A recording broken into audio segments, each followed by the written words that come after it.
خوش مخوان مرغی چمن، مادر من بیمار است.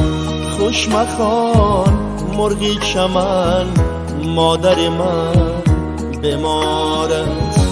ناله کن با دل من، مادر من بیمار است. جانی بیچاره من، بین دیلی صد پاره من. ناله کن همچون وطن، مادر من بیمار است. ناله کن همچون وطن، مادر من بیمار است.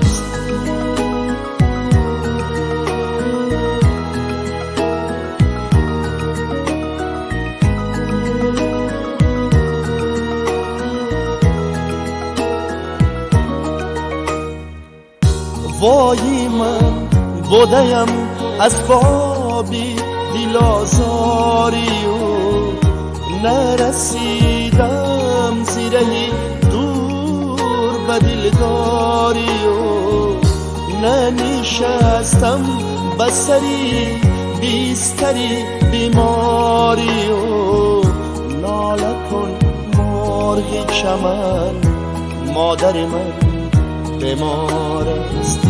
ناله کن با دل من، مادر من بیمار است.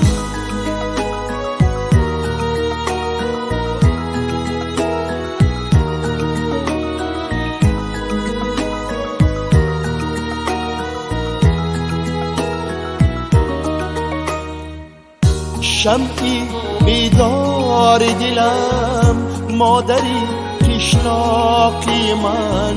سورهی تاقم و توماری تهی تاقی من.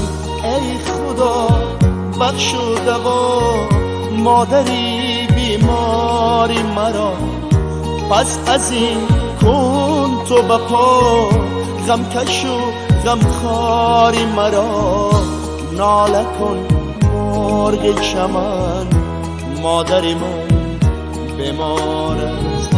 داد از این دردی کهن، مادر من بیمار است.